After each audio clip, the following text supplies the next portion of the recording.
Welcome to Make Change Fun and Easy with your happiness expert, Samia Bano.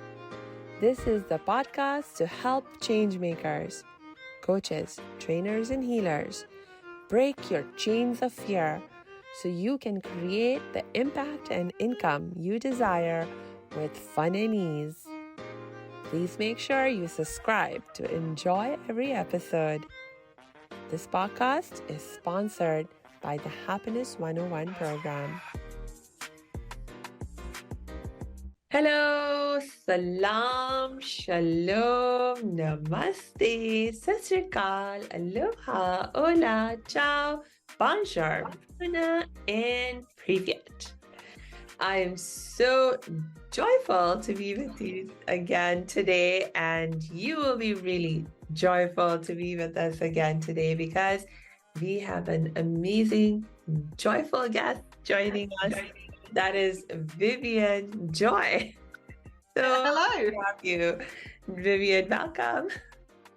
Thank you. Some people just call me Joy. I was at an event yesterday and they just said, "Oh, hello, Joy." I'm thinking, well, there's worse things to be called than Joy, so I'm good with it. Hello, nice to see you again. Indeed. So Vivienne or Joy or Vivienne Joy. Please, just for those people who might have missed our last episode with you, will you tell us more about who you are and what you do? Well, do you want the short version or the long version? So who am I? So obviously I'm Vivienne Joy. I have been helping women to create joy in their lives for many, many years now, thousands of women, because most of them don't actually. They feel quite disempowered. They're doing what they think they should do, what everybody wants them to do. Like women typically will become people pleasers, from being the mother to the wife or partner. And so actually when they get into building a business, they bring all of that with them. So they're no longer enjoying that either. They're serving and not selling. So they end up really spending lots of time giving too much and not actually getting back what they need. So basically what I help women with is to build their business, help them to build the joy in their business, enjoy that. So, fun and easy, as your business is called, because it can be when you're doing it your own way, whereas lots of people try and do it other people's way, and that's never going to be our way. So we've got to find our own way in life in every part. So yeah, that's what I do. I do that through mindset coaching and sales, marketing and strategy training. And I even coach and certify coaches so that they can go and help other people as well, which is my own legacy. So it's great when we get to legacy level of life, isn't it? Where we're in the place where it is all about enjoy and fulfillment and satisfaction. So yes, I think that's where we all want to get to, isn't it? Indeed. And I mean, like for me, doing this kind of work where you're not just getting to help yourself, but you're getting to help other people, impact other lives. I mean, that is the essence of who a change maker is. That is the essence of who our community is that we're talking to right now. So you are definitely our people. And you're talking to the right community of people. Yay. Thank you. It's always nice to meet like-minded people. There are some miserable people in the world, aren't there? And we could get into that, couldn't we? We've had a really tough few years, and I think we're all just trying to get back on our feet. But financially, it's tricky with all the hike in prices of just about everything all over the world. Actually, I'm in the UK. I know you're not, but we've got that here, and we've got that everywhere. So yeah, it's having an impact across the board, really. So we could be really miserable and worried and scared, but actually that just makes more worry and misery and fear. So we need to want to attract, and we want to be what we want to attract. So here we are, fun, easy, and joy. Yes. Indeed. That is so important. It's like you're going to live your life anywhere. You're going to be working anyway. Might as well work in joy, work in happiness, work with fun and ease, rather than all the other stuff. I have a client, she's a spiritualist, and she has this mantra that if it's not a hell yes, it's a no. And I really like that, because so often we say yes to things just to keep everybody happy, and very often it makes us a bit miserable when we're doing that. So yeah, I'll give her her own statement back, and she's talking about, whether clients are right, and I'll say, are they a yes? An absolute 100% yes, because if not, they're a no. So we should be doing what makes us happy. But most people don't know what that is. Even they don't know what that is. They don't know what that is, because they're so busy surviving and trying to, keep everything going, that they don't stop enough to work out what it is they want to enjoy in life when they're given the choice. Me, myself, when I was in a position where I could live anywhere in the world, I genuinely didn't know where I wanted to live. I was like, this is ridiculous. I mean, even in the UK, I didn't know where I wanted to live. I was hoping that something was going to happen to give me some direction, rather than me choosing. And then I met my partner, so that did give us a bit of direction. But then we could both live wherever we wanted to. And then there was two of us saying, well, we don't know where we want to live. So just simple things like that. And it's often the case when somebody starts a business as well. They don't know what to do. I would have probably started one way before. I've been in business 20 years, but I would have started one way before that if I'd had any idea what. So sometimes we wait for guidance rather than be our own guidance. Yes. Oh my gosh. Okay, so this is such a important issue. I think we're talking about not knowing what to do. How do you figure out what to do?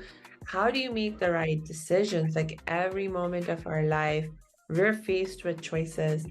How do we figure out what the right choice for us is, what the right decision is? Tell me more about how you work on that with your people.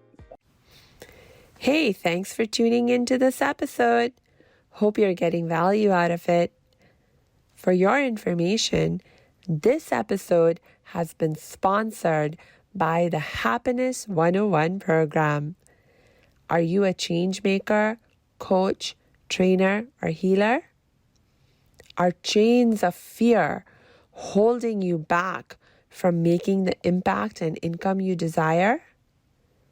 Using a unique combination of positive psychology and the spiritual wisdom of our most effective change makers, the Happiness 101 program helps you break through your limiting beliefs and manifest the abundance and success you desire with fun and ease.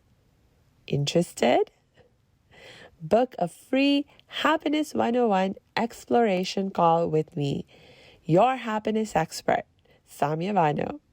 Just use my online calendar link in the show notes. Now back to the show. Well, that's a great question. I mean, everything is a decision. For every decision, we have a strategy that's built into the brain.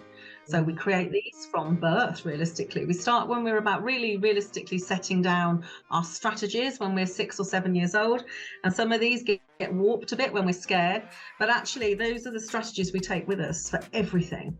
So some people make decisions like by how they feel and like, in the moment, and real kind of spur of the moment decisions, act in haste, repent at leisure. And other people will go and research it and really think about it and feel into it and kind of really go into detail, and actually sometimes never make the decision. They're waiting for that decision to be made for them, a bit like me with the moving. And then there's others who've got a hybrid of this. But the way I help clients is I help them to try things on for size. So, for example, if you're buying clothes, it's hard to look at something online and go think how it's going to feel or how it will fit or if it'll be comfortable to wear, or all the things that you would, if you could go and try it on in the dress shop, you would be able to do.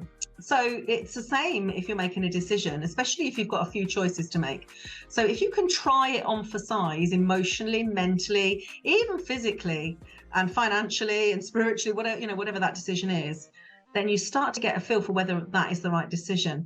And say you've got, say you were accepting a new job, let's say, and if you tried on those 3 different jobs and how they would change you and what they would give to you, and from your own perception, of course, because we don't know the reality, you'll start to really get a feel for which one is right. And I always say, not just the positives, because that's not real, because life isn't just positives, but actually even the negatives. So when I used to run really big events pre-COVID. In fact, I ran my last one on the 20th of February 2020, where I launched my Machine Joy's Life Foundation. And before this, it was a massive event, bigger than any event I'd ever run. The cost of it was bigger, marketing budget, I needed more people. It was quite a scary thing to do, like, 2 or 3 times bigger than events I'd run. And I remember one of my clients saying to me, "Aren't you scared?" And I said, "No, I'm not at all scared." Tracy, her name is. I said, "No, I'm not at all scared. I'm excited." And she said, "Well, what if nobody comes? What if something goes wrong?" And she had in her head all the troubles. And I thought, I need to, when I'm trying this on and kind of future pacing it and imagine it and visualizing it, I also need to visualize what can go wrong and all the negatives as well. Because if my brain can really get prepared and know that it can cope with everything that could go wrong, then everything is okay. So I can move fearlessly forward. I won't have anxiety. So not only will I make the decision to do it, but actually I'll make the decision to enjoy the whole thing. So that was a really useful question that I had asked that day. And this, Tracy has no idea to this day that was probably a really important part of my journey and how I help clients now. So I visioned what it would like if the tech didn't work, if the speakers didn't arrive, if people didn't come. I tell you what though, I didn't envisage my first ever event was that it snowed. So we had really bad snow in the UK, and I didn't visualize that at all. So there was one thing I did have to deal with, but because everything else in my head, I knew how I was going to handle it. That actually worked out okay as well. So yeah, visualize the positives and the negatives, because the reason people stop making decisions or get stuck in fear is because they think they might not be able to cope with an outcome. So if we can let the brain know that we can absolutely cope with whatever the outcome is, then we are more likely to take those steps and move forward and make the decision. Because also, it's not just about making the decision, it's taking action. Yeah. So like I've made decisions lots and lots of times in my life to lose weight and then not taken the right action. So that does say to me, I've never really truly made the decision. I've been still in that decision-making process and not moving forward, because decision plus action equals outcome. So just decision on its own is not enough actually, because we can be deciding still and think we've decided until we have to put something into play, and then it's not, because then we realize we're still deciding, because otherwise we'd have taken a step forward. Not all of the steps, but just for the first step. So that's how I help my clients, is we look into the future, kind of almost like a crystal ball, feel it in every single way. What will your partner think? What will your friends say? What will your children think? What will your clients say? What will your, whoever, whatever the decision is, everything outside of that person as well as inside. How will it feel? What will happen if it fails? What will happen if it succeeds? What could go wrong? What if you don't earn any money? If you fail financially? So all of those things. And then the steps to take forward, because if that client then goes away and takes that first step, then we know that decision has been made and they're on their way. And after that, it's just taking step after step after step, which we logically like to do. We are very future kind of problem solving facing. So yeah, so that's how I do it. How about you? How do you help people? Oh, wait. Before I let you ask me how I do it, I have a couple of questions for you, because, okay, so as you were talking, by the way, I love this strategy and I love this idea. And there's actually a lot of research that validates that your approach is amazing and awesome and really works. And when you think about a couple of challenges that I have run into. Okay, so I would love your wisdom on how to solve these challenges for any of our listeners who might be facing them as well. So my first problem that I know I used to run into all the time with trying to use this technique was, like how you said, to visualize and think through like all the different potential problems also that you can run into, right? And my problem was that I couldn't even think of what problems I could run into. I genuinely couldn't even think about what problems like I couldn't imagine like what could the problem be. I made such a amazing plan. This you know I mean I was just stuck there. And then when the problems came up, I was like, oh my God, I didn't even occur to me that we could have this problem. And I can't tell you how many times that happened with me. So how do we get better at even anticipating the kinds of problems that we might run into? Your perfect solution, my darling, the absolute perfect solution. And of course, it would be wrong for me to not say you need a coach, because that coach or that consultant or that sounding board actually, and some of the best questions can come from your partner, your friends, or people that don't understand. So they're innocently asking questions that make you go, oh. But to ask you those questions, because some people are glass half empty, some glass half full, some don't care about your glass, but really want you to make sure that the drinking stays complete. So to be able to get someone to ask you all those questions, things you haven't possibly thought of. So like my partner is very much oh, it could go wrong, which I love, because I'm like, nothing's ever going to go wrong. So my brain will automatically have a solution for every problem, whereas she will always have a problem for every solution. And I love that, because we're very, very different. So somewhere in the middle, we've got all the information we need. So, have a look. If you're listening to this, have a even look around you. If you can't afford coaching, or you're not sure, you haven't found the right person for you, there will be lots of people that are willing to say, oh no, that could potentially go wrong, because for some reason we need to, I know the reason, we need to look on the negative. So most people, and maybe yours is slightly different, you're part of only 5% of the population that move towards pleasure more easily than moving away from pain. So that might be why your brain can't see the pain. It's only moving towards pleasure. But 85, 90, 95, stats change all the time, will move away from pain. So they're always looking for that pain. They're always thinking, what is that pain? What is that challenge? What could be the problem? What could go wrong? They will be focused on that, because of course the brain needs to say safe. So they're always on this. So it sounds like you've either done a lot of work on yourself, or you've changed your brain pattern, which is quite hard going. So well done if you have, so that you are always focused on the perfect and the good and the enjoyment and the passion and the, all of that stuff. That's why you can't see the problem. So yeah, you need someone, and there'll be loads of them around for you that can just ask all those questions for you to make sure. That would be my advice.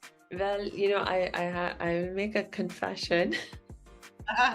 So I actually have done a lot of training at this point in terms of cultivating a solution-oriented positive mindset. And that wasn't the primary reason I couldn't see or anticipate problems in my earlier days. My thing was, I think, a lack of experience, in the sense of I led a very protected life, where everything was taken care of for me by my family. Like certainly in the context of business and work, I never had to do anything. Like there was no expectation that I would grow up to do any kind of work for money. And so no one taught to teach me even basic skills about, like how to manage money or business or anything of that sort. And even when it came to dealing with other people, I was very protected, in the sense that, I had a lot of social challenges. And so my way of protecting myself was to isolate and run away from any time conflict or drama happened. And what allowed me to do that was that my family, with the best intentions and love in their hearts, just stepped in and saved me. So it's like I could run away, right? And so when I finally felt ready to step out on my own and be like, no, okay, I'm going to do something for myself, and I'm going to deal with challenges myself, I couldn't even begin to anticipate the different kinds of challenges that could come up because I had no experience with dealing with challenges, whether it was in the context of other people, or just business in general and the different things that can happen in business. So it was a very interesting learning curve and experience, and in some ways I'm still learning, of course. We're all still learning. We don't know what we don't know, do we? This is the thing. We call it an NLP, of which I'm a trainer. I train coaches, and we call it unconsciously incompetent. So like we just don't know what we don't know. And then what happens is our competence becomes a bit more conscious, and we realize how incompetent we are. So we become consciously incompetent. And that's the place where we grow, because we're like, oh, I need to know how to do that. And then we become consciously competent. I'm sure you've heard this. So like we know what we're doing, but we're still really conscious of it.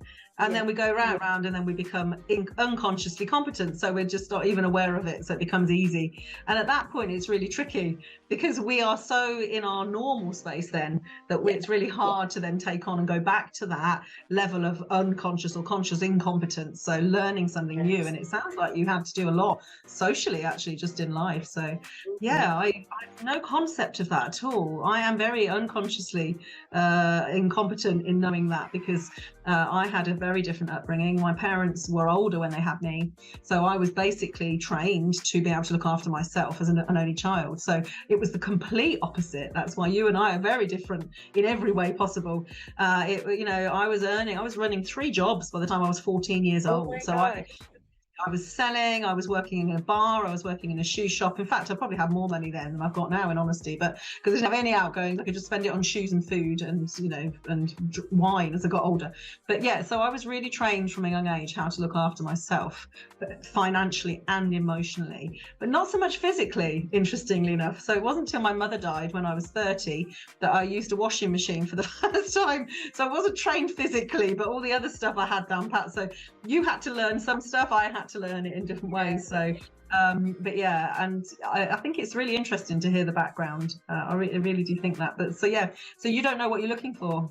So again, you definitely need someone, some mentoring actually, then when you're doing some decision making, if you're about something that's completely new, because if they've been there, they know what can possibly go wrong. They've probably had it go wrong. Yeah. I think that's why I have a lot of the clients I do, because I've been in business for 20 years.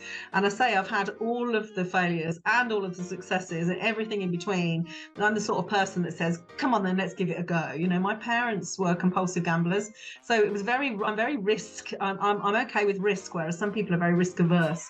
So I'm okay to go, what will happen if I run a free webinar? I don't know, let's just give it a go. There's no failure in my head, only feedback, like that worked, that didn't, that should have happened there. What could you have done differently? So I feel like I do a lot of the testing, because lots of people aren't capable of that, or they've got too much to lose. Maybe because I haven't got any children, I feel like I haven't got any real risk. It's just me and I'll survive at any given point, sort of thing. Well, I have my 4 dogs, but they'll be okay anyway because they just need food. So yeah, so I think, you know, that making decisions, also you have to think about your fear ratio. Some people are really fearful of success and failure.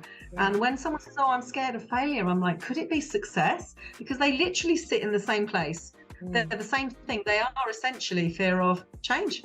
So something's going to change on a dramatic level. If you all of a sudden go from earning, you know, £2,000 a month to £20,000 a month, there's going to be a massive change in every part of your social standing, your relationship with your family. Everything is going to change, and most people can't deal with that. They can't future pace that. They just can't. Same as if you were to lose that income then and end up living on the streets. You can't deal with that. So I do lots of money mindset work. I don't know if you do, but understanding the floors and ceilings are really important. And like raising the floor and raising the ceiling and just kind of helping understand how they can get more, incrementally more, without scaring themselves to death, literally. Like, that's why a lot of lottery winners spend all the money and end up more broke. That's why, you know, and people, when they diet, they lose weight and then put it all on and then more, because they're too scared of their end result. It's unknown to them. We always fear the unknown.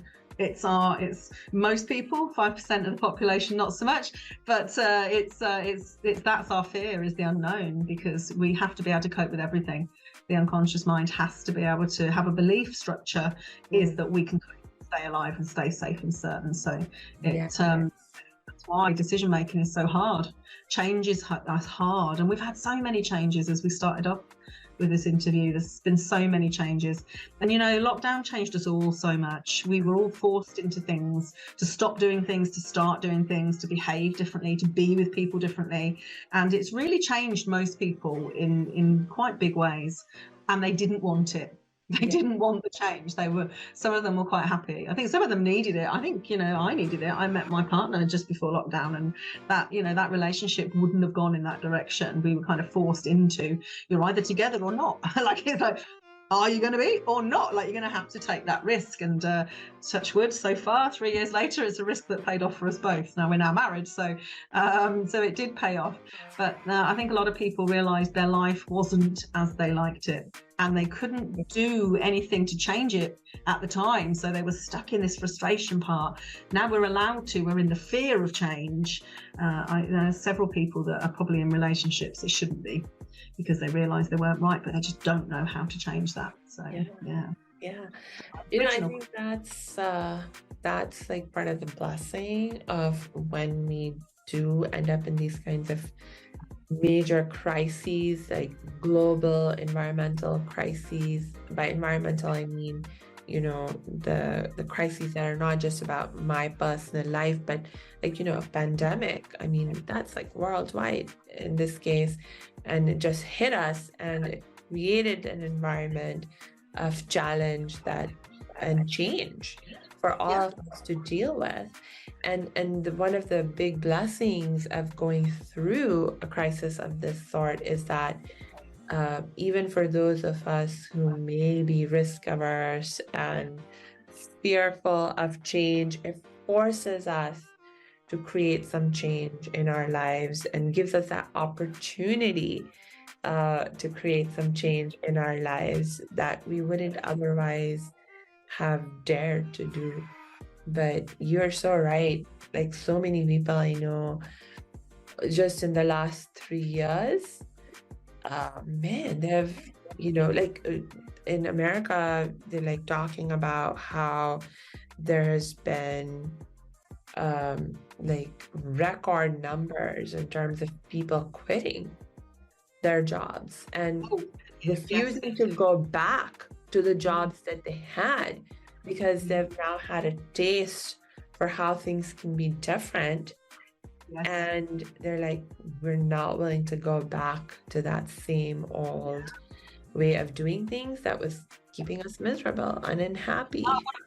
One of my closest friends, she was traveling before COVID. She was traveling an hour and a half each way to her job. So of course, then she started to work from home. She's like, there is no way I am going back to 3 hours sitting on a motorway in my car, miserable, moaning at traffic. Like 3 hours a day is a lot, isn't it? That's you know, I'm not going to work out the percentage, but that's a lot of your life sitting in a car. So, and of course, it was proven through many companies that actually they didn't even need to be in the office. So lots of people realized they hated jobs and that they could get out, and how different they felt. And I think, it's so easy to carry on with the same everything. Like eating patterns is one for me at the moment I'm trying to break. You know, it's so easy to just do the same. And I hear myself, which is crazy because I do this for a living and I do this at a high level. I hear myself say, oh, you know, you really do need to have the dessert after dinner. And I'm like, that's ridiculous, Vivienne. You don't. What for? Like, you don't have to. No one's dying if you don't. In fact, quite the opposite. You probably live longer because you're like way less. Like, but we get so ingrained in things. You know, it's like, you know, people that make the bed before they leave, they have to do it. Like these kind of compulsive, like life coping strategies that are not really about life coping. They're just things we put in place to feel safe. So yeah. So I'm wondering how you manage it then. I'm curious what your strategies are. I come right back to the question again. You thought I'd forget. Okay. Well, so I'll take it on. So wait, now I have to remind myself, what was the question that I asked you? It was like, so if you cannot even begin to imagine what the problems are that you might run into, how do you help yourself in that situation? So, you know, like for me, what really worked, because I am a student at heart. I've always, like, one thing that I have been good at is learning, being a great student. And so for me, what really helped was just go into that learning mode and be like, I'm going to learn from whoever I can and whatever source I can. And one of my favorite sources of learning is books. I love reading. And so I actually started getting all the books I could find. So, for example, like in the business context, um, it was actually pretty easy because there's like so many coaches and trainings and business books out there that teach you about different business concepts. And so, for example, they will, yes, the mindset for business. Yes. Amazon. Exactly. So read a book, like Vivienne's, and so then you begin to learn about, these are the different things to look out for. These are the different kinds of problems that we can run into. And then, as I mentioned, there is actually a lot of research that backs up what you were talking about in terms of this technique of, like visualizing and thinking through, okay, what are all the different scenarios, good and bad, that we might run into, and preparing for them. And so, like I read up on the research aspect side of things, and there's some really amazing books that I'm blanking on the title. I've been trying to remember the title, but I think one of the books, if I am remembering it correctly, that I read called Good to Great. No, or was it the second book that the authors of Good to Great?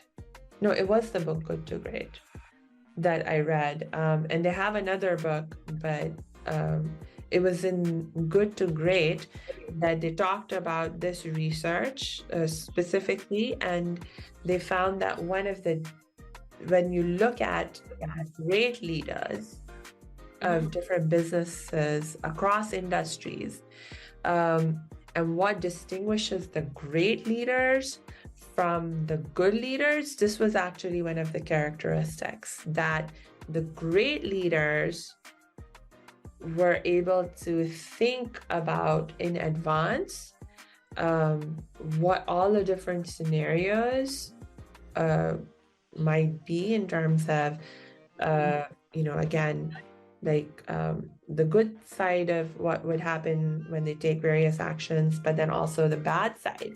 And then in some ways, like other people would say to them, oh, you're obsessed, you're being hyper sensitive, you're going overboard in terms of your preparations for when things go wrong, but it was actually what distinguished them from the good business folks and made them great is their hyper alertness and awareness and preparation for not only when things went right, but when things would go wrong, because then when things did go wrong, they were in a better position to deal with those challenges and respond to them and recover from them faster. So it's not that they didn't have problems and troubles either, but it was that because of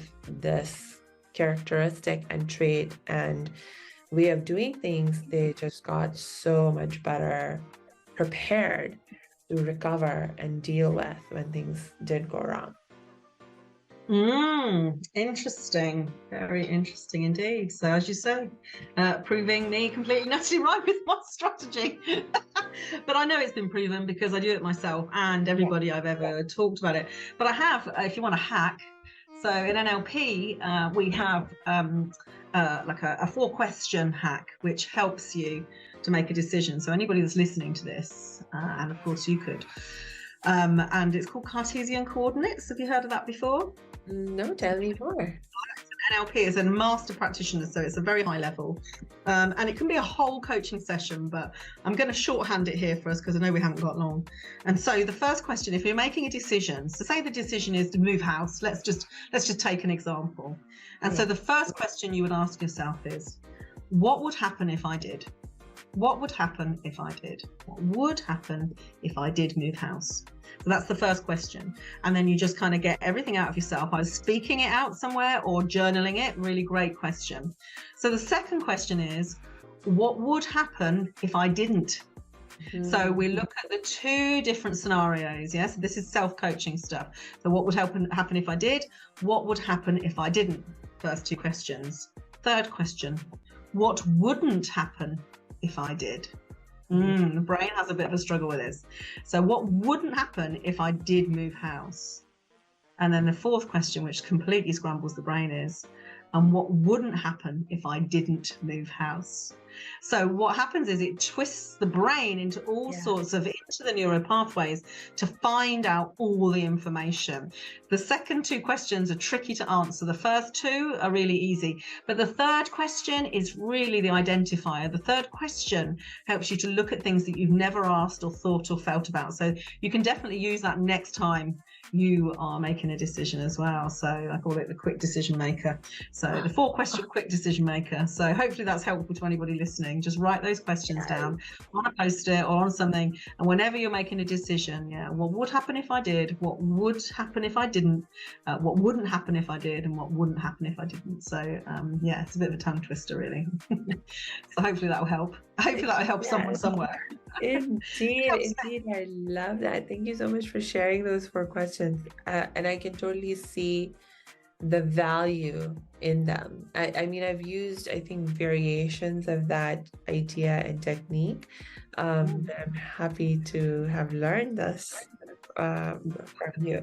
My parting gift around decision making, because it is hard. It's hard. Do you know when it's harder? When you're making a decision proactively, i.e. the good to great, like you just said with the book. So when we're in this position where it's okay, so like I'm just changing some structures in my business. The business works. It's all good. It's like, it's good, but it could be great. So actually there's a risk of changing it. The risk, it's like the risk versus the reward, isn't it? The risk of changing it is that it might not work at all and I might lose the traction, or but the reward is actually it will be even better for everybody concerned. So I have a phrase that goes with all of this of fortune favors the brave. So whenever I'm thinking, oh no, I'm scared, I don't know what to do, will I do it?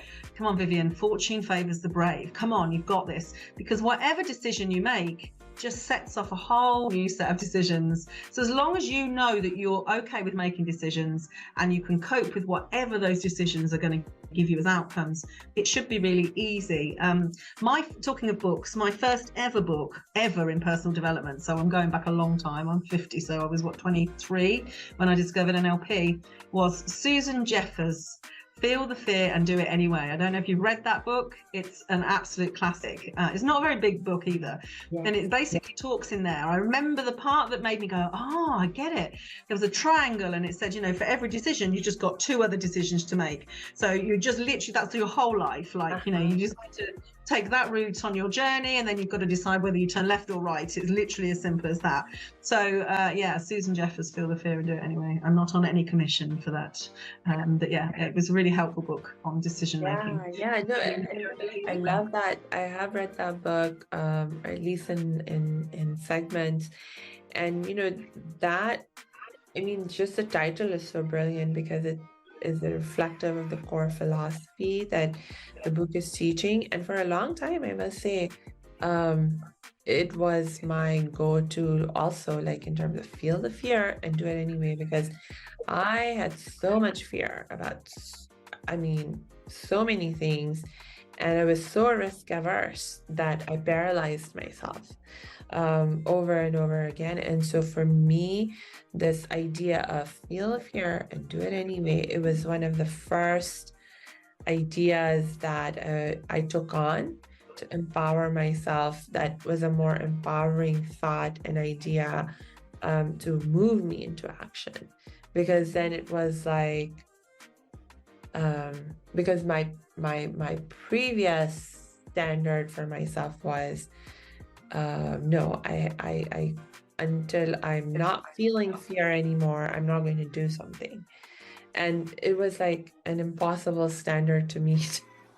in most Yeah, cases. it's always fear because the brain always needs something to fix. It's always looking for something. And if there isn't anything, it'll find something, it'll make something. That is the nature of the brain. It's progressive. It wants to find answers and move forward. That's, think about children. Why? It's because the brain is continuously trying to work out why. So, yes, well done for finding your way forward, actually. I mean, it's not easy. Well, life isn't easy. Life isn't easy. Like, we do well in the different levels of life. We do well to get through them. We really do. So, yeah, it's been joyful to talk to you as always. Absolutely. Thank you so much, Vivienne. Thank you so much. And there's more that I want to talk to you about, and we are running out of time. So Always, we could talk forever. Honestly, I'm happy to come back. Let me know the subject of the next one. I'm happy to come back and be a regular. I do lots of guest slots regularly on things in people's masterminds and memberships, as the trainer, as the coach, and just as the conversationist. So it's just joyful to connect with like-minded. I absolutely agree with that. All right, cool.